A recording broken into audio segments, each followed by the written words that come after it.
I hope you find this channel and video alluring and that watching this English video lesson is a luxury rather than monotonous.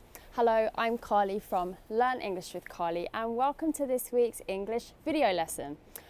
I know that viewers of this channel are always keen to improve their English level, especially with vocabulary.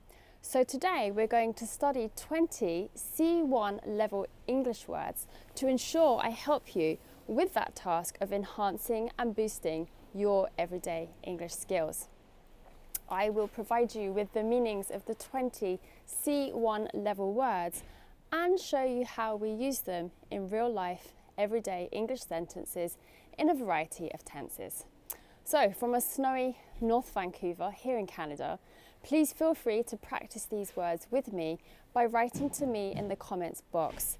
If you have time, you can also complete the homework by writing at least 4 sentences to me using 4 of the following 20 words. Please feel free to write more if you wish and can. I look forward to reading your comments. Let's get started, shall we? Our first C1 level word today is an adjective, alluring. Alluring means attractive or tempting. Sarah found the idea of travelling abroad alluring. The movie had an alluring plot that kept viewers engaged. Laura wore an alluring smile that made John feel special. Alluring can also mean seductive in some contexts, so just be careful how you use this adjective. The alluring dress caught everyone's attention at the party. Do you know someone who is a bit daft? Our second word today is another adjective, daft. Daft means silly, stupid, or foolish. We can use it to refer to someone or something. That was a daft idea to go hiking in a storm. Gary made a daft joke that made everyone laugh. It's daft to spend so much money on things you don't really need. Don't be daft, you paid last time. I want to pay this time. Now, to be as daft as a brush is a British English idiom that is used to describe someone who is a bit silly or foolish. Pete's a nice enough boy, but he's as daft as a brush. Perhaps you know someone who is as daft as a brush. If you downsize, our third C1 level word today and a verb, then you reduce something in size or number. We usually use to downsize to refer to reducing the size of living space or connected to employment somehow. The company decided to downsize its workforce due to budget cuts. Eleanor is downsizing now that her children have moved out. This means that Eleanor is selling her current home and buying somewhere smaller. Many families downsize to save money during tough economic times. Recessions force many companies to downsize. Our fourth C1 level word today is an adjective, elite. If something or someone is elite, then they are superior or exclusive. We often use the word elite when referring to a select group. The elite athletes trained hard for the upcoming Olympics. Mary was part of an elite team of scientists working on an important project. In some countries, only the elite can afford to educate their children. Trump's inauguration attracted elite business leaders. In the UK, public opinion is influenced by the small elite who control the media. How can you use the word elite in your everyday English? If you are enjoying this English video lesson and finding it useful, please be sure to subscribe to my channel and turn on notifications. It's very much appreciated. Have you heard of the noun fad before? A fad is a temporary trend or craze. The latest fad in fitness is high-intensity interval training. Fidget spinners were a popular fad among school children a few years ago. Many fads come and go, but some can last for years. The fad diet didn't help the man lose weight in the long run. Here we're using it as an adjective. Has there been a fad that you followed before? As you can see, under my coat today, I'm wearing a fleece. The word fleece in its noun form is a soft, warm fabric like this, or it can be the wool covering a sheep. Perhaps you know the story of the golden fleece in Greek mythology. That was the object of a quest by Jason and the Argonauts. Everyone in Canada owns a fleece because it's so cold here in winter, as you can see. The sheep was sheared to collect their fleece to make wool. The fleece-lined gloves kept my hands warm when I was skiing last year. Do you own a fleece? If you live somewhere hot, perhaps you have no need to, so therefore I'm a bit jealous. I bet you own a gadget though. A gadget is a noun for a small mechanical device or electronic device. Many gadgets are designed to simplify everyday tasks. Some people love trying out the latest gadgets. I have a handy gadget that helps separate the egg whites from the yolks. Are you the kind of person who has a lot of gadgets? Perhaps you have gritty determination. I bet you do. Gritty is an adjective that means courage and resolve, or it can be used to describe something that has a rough or coarse texture, like sand. The gritty texture of sand makes it hard to walk on. I admired his gritty determination to succeed against all odds. The actor's gritty performance earned him a standing ovation. Carla appreciated the gritty details of the documentary. Now, this is the time of year that we can use our 9th C1-Level word today, to hibernate. To hibernate means to spend a prolonged period in a dormant state. We usually use this verb for animals, of course, such as bears that hibernate during the winter. Lucky them. But we can also use it for humans if we want to.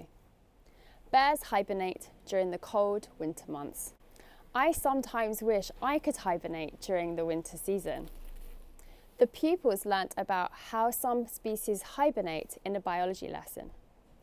Alex feels like hibernating when it's too cold outside. Me too. How do you say to hibernate in your first language? Hopefully, watching my channel and this video is a bit of a luxury for you. The adjective of a noun luxury means something that is expensive, that is pleasant to have, or something expensive that offers great comfort or elegance. Luxury as a noun then, the hotel is pure luxury, offering services such as a spa and gourmet dining. Living in luxury has always been Zara's dream. And luxury as an adjective, the British brand Burberry is known for its luxury handbags and accessories. The couple treated themselves to a luxury holiday in the Caribbean to celebrate their anniversary. Now to a modern noun connected to internet culture, meme. A meme is a humorous image, video or text that spreads quickly online. Memes often reflect current trends and cultural references. Memes have become a significant part of internet culture. Philip created a meme that went viral overnight. The teenagers spent the afternoon scrolling through memes. If you need to describe something that is dull, repetitive, and lacking in variety, then you can use the adjective monotonous. Sarah found the lecture monotonous and struggled to stay awake. Will's job became monotonous after doing the same tasks for years. The monotonous sound of the train was soothing to Hilary. Luke complained that the music was too monotonous after a while. Hopefully nobody you know is narrow-minded. The adjective narrow-minded is used to describe someone who is unwilling to consider different ideas or opinions. Petra's narrow-minded views often lead to arguments. The narrow-minded policies of the company frustrated many employees. The debate exposed the narrow-minded beliefs of some participants. Have you ever come across someone who is narrow-minded? How did you handle it? Our 14th C1 level word is a verb, to oversee. To oversee means to supervise or manage a process or group. Lisa was hired to oversee the new project at work. Quinn oversees the daily operations of the restaurant. Matthew was responsible for overseeing the quality control process. The manager will oversee the training of new staff members.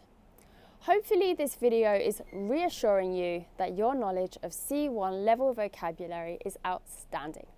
The adjective reassuring means comforting and calming, providing confidence. Let's see how we use it in everyday English. The teacher's reassuring tone helped the students relax. I hope that sentence is true. Vivian's reassuring words made Dave feel better about the situation. The doctor gave a reassuring smile before the procedure. Nicola received reassuring feedback from the clients after her presentation. Is there something or someone in your life that or who you find reassuring? As a language learner myself, I speak German and Spanish as well as English. It's easy to feel self-conscious when we try to use our language skills. Self-conscious is an adjective that means to be very aware of yourself in terms of your appearance or your action. It is natural to feel self-conscious at times, especially when speaking a second or third language. Being self-conscious can hinder someone from expressing themselves. Linda felt self-conscious about her appearance at the party. The man was self-conscious about his accent while speaking in public. Have you ever felt self-conscious? Hopefully you've never had to swerve before whilst driving a car. The verb swerve means to change direction suddenly, typically to avoid something. The car swerved off the road during the storm. The athlete swerved past his opponents to reach the finish line. The driver had to swerve to avoid hitting the deer. Hannah had to swerve quickly to avoid the oncoming traffic. Are you trustworthy? If you are, then this adjective describes someone who can be relied on, someone who is honest or truthful. Hopefully, I am a trustworthy friend. It's important to find a trustworthy mechanic for car repairs. We all need to learn to distinguish between trustworthy and untrustworthy sources online. They relied on Betty's trustworthy advice when making decisions. Our 19th C1 level word today is upheaval. This noun describes a sudden change or disruption, especially one that involves a lot of difficulty or trouble. The upheaval of moving to a new city can be stressful. Social upheaval often leads to new movements and ideas. The political upheaval led to significant changes in leadership. The company faced upheaval when many employees were laid off. The upheaval in the market caused uncertainty amongst investors. And to our final C1 level word today, well done if you've got this far, waterfront. This noun describes the land or area along a body of water, an area that is often developed for public use. The waterfront here in North Vancouver is perfect for walking along. The city has plans to revitalise the waterfront with parks and cafes. The friends spent the afternoon by the waterfront enjoying the view. The waterfront was bustling with tourists during the summer. Wow, well done if you made it to the end of our C1 level list of vocabulary. Remember to write to me to show off your English skills and share at least 4 sentences with me using these words. How else will you practice these? How will you use them in your everyday English? I hope that you enjoyed this English video lesson today, and I look forward to working with you again next time. Bye!